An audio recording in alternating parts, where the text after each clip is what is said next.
Hey, thanks for letting me join you for Devotions. And the fact that you would lean into this time means the world to me as we continue to dig into this topic of being devoted. And I love the fact that we devote ourselves to God, but He was first devoted to us. We've leaned into the kind of unpacking this idea that everyone is devoted to something. And so that isn't a question of whether you are devoted. It's slowing down long enough to ask the question, what is it that you're devoted to?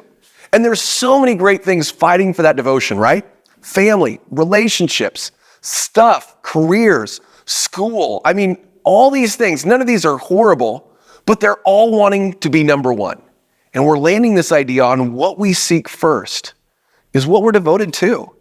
And so as we lean into this, how does this unpack? Well, we leaned in, starting in Acts 2, really looking at the early church, and it says that they devoted themselves, and it would skip down, they devoted themselves to a few things, the teaching of the word and community and doing life together, and then it says an incredible line that daily God added to their number. And that's a great part because the church is growing, but do you know what also added to that number? Problems. Because where there's people, there's problems. As a matter of fact, conflict happens inside of all relationship. And that's what we've been leaning into this last week. What do we do when we engage in conflict? And we recognize that some relationships, conflict is so bad that a relationship can never recover. And that's horrible. But on the other side, we recognize that conflict has the ability to strengthen relationships. It has the ability to destroy, but it also has the ability to strengthen. This last week, I remember in some prayer time, I had this thought about Becky and who she was. And so I called her at work feeling like I had this great epiphany. And I was like, babe, here's what I thought about you. And I shared it. And I actually thought I was being really nice. And I come home and I didn't realize that how it came across really hurt her feelings. And she took it as a jab and kind of as a tear down. And I was like, I couldn't believe how she could do it. And then it was like this back and forth. Relationships, even with somebody I love, I care about, trying to offer a word of encouragement, sometimes can be taken in ways that we didn't mean.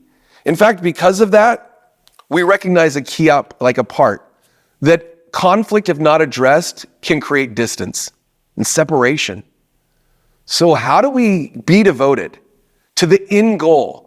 So that we stay moving through conflict, that if we're devoted to God, it means that when conflict shows up, we don't just turn our back and run on people. It means we've got to work through this because of a relationship, because our devotion to the Lord keeps us moving forward. And that's a unique part. Have you, even as I think about that, I remember kind of talking about this line yesterday that unresolved conflict can even mess up with our spiritual lives. See, when we're in outs, like when Becky and I are in outs, that shows up in my faith. When there's tension between one of my kids, it impacts our relationship with God. And so how we manage conflict matters. And so we leaned around a key idea. It's found in Romans chapter 12, 17 and 18. And I might want to encourage you that this week you would make it your verse. It might be one that you want to read every single day. And it says this: never pay back evil with more evil. Do things in such a way that everyone can see that you are honorable. Do all that you can do to live at peace with everyone. I love this last line because it says something really simple. Do your best to live at peace. It means you have a role to play, but no matter what you do, somebody else has a response. And the Bible is actually saying as hard as you're going to try, certain relationships just aren't going to have peace. Isn't that refreshing for just a moment? That no matter how much we try, some things are out of our control. I mean, we're even told that because we're followers of Jesus, people will hate us. I hate that because I want to be liked. Becky, as you know, Dr. Becky is what I call her. She's not really a doctor, but she always tells me how much I want to be a people pleaser and I'm looking for approval and I really do all this stuff so the dog will like me. But I mean, we want people to like us. But when we hold on to faith, we recognize that puts us at outs. But we're to do our best. But I want to lean into this middle part of this passage, and it says this: do things in such a way that everyone can see that you are honorable. Now, that part of honorable really means honoring of God.